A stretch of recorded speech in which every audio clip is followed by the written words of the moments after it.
In the following videos, we're going to look at some common daily environments in more detail. Environments in which we all spend a considerable amount of time.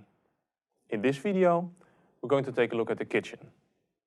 Now, even for those of you who don't cook their own meal every day, the kitchen is an important environment because this is not only the place you prepare your meal, it's also the place you go to get your drink or snack. The layout and design of that kitchen influences your eating behavior. And with over half the population overweight and at risk for diabetes and heart disease, this is an environment that we should inspect closely. Let us start with the refrigerator. Imagine you enter the kitchen one evening because you have a little appetite. You open the fridge and see what it has to offer to satisfy your appetite.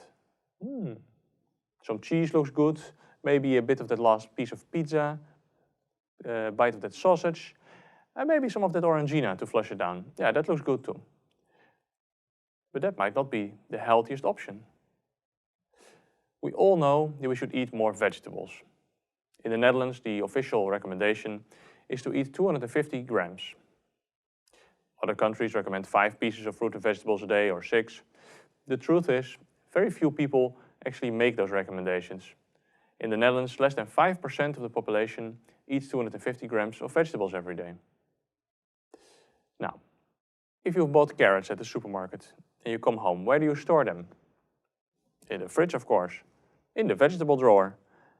But that drawer is all the way at the bottom, the lowest shelf. And often it's a drawer that you can't see through.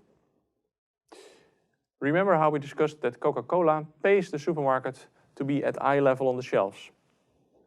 They do that because it works. So if you want to eat more carrots, don't hide them in the vegetable drawer, put them on eye level in the refrigerator, so that each time when you open the fridge, you are nudged to grab a carrot instead of the Coke. And the Coke you can store perfectly well in the vegetable drawer. Several studies show that this really works. Now, some of you might argue that carrots are best kept in the vegetable drawer because there you can keep them for much longer. It's a little cooler, but you don't want to keep them for long. You want to eat them as soon as possible. Even better would be to have the carrots outside the fridge. Studies show that the food that you surround you with eventually finds its way into your stomach. One way to nudge yourself is with a subscription for a vegetable box that comes every week. Surround yourself with vegetables in the kitchen, outside the kitchen, and you will eat them. But remember that every time your body sees cookies, it sets off the alarm bells in your brain. You want that cookie. You have to tell yourself it's unhealthy to eat cookies all day. And this is not very fun and not very successful because some cookies will find their way into your stomach. It's therefore much smarter, and in the end more fun, to create an environment in which you are less exposed to these obesity nudges. Studies show that if you keep your cookies in a closed container instead of a glass jar, you'll be nudged much less and eat fewer cookies. Even better is to put the jar in a cupboard. And place those carrots in the fruit bowl in a prominent position in the kitchen or even the living room. Surround yourself with health nudges and you will become healthier. Another example from the kitchen. So many people have diet books in the kitchen to cook their low-carb or low-calorie meals. Now remember from our previous video, these diets, they don't work in the long run. Here's something that will work. Change the size of your plates. Remember the magic soup bowl experiment? We don't eat until we have enough, we eat until we have finished our plate. Replace your plate by a smaller plate and you will eat less. A study in 2006 showed that people ate up to 22% less calories from smaller plates and felt equally satisfied. There now even is a small plate movement of people that have thrown away their large plates. If you would get your grandmother's tableware from the attic, you would probably wonder, did people always eat from these breakfast plates? No. These were the dinner plates from the past. But our dinner plates became bigger and bigger. And not only our dinner plates, all portion sizes. Remember the study from the Joy of Cooking cookbook. From 1936 to today, portion sizes increased with 33% and calories even increased with 60%, while at the same time we became more and more inactive. The obesity epidemic was the result.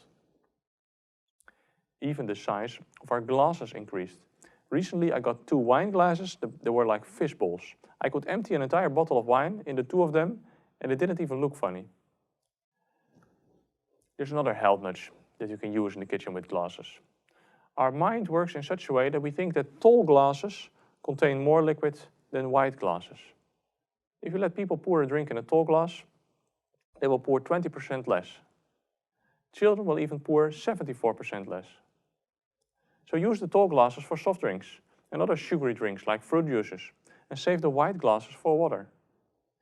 There are studies on the effect of many different kinds of kitchen utensils, even the size of pans, the size of spoons, and the larger the serving spoons, the larger the spoons you eat with, it all matters. A final health nudge in the kitchen is with the salt. We eat too much salt, on average about 50% too much.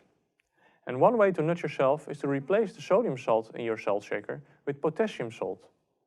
Potassium is naturally found in vegetables, but we don't eat a lot of vegetables anymore. And potassium has a beneficial effect on blood pressure. And using the potassium salt reduces the amount of sodium salt you eat. And most people cannot tell sodium salt and potassium salt apart in tasting experiments. Your kitchen can help you to live healthier lives. Let it work for you.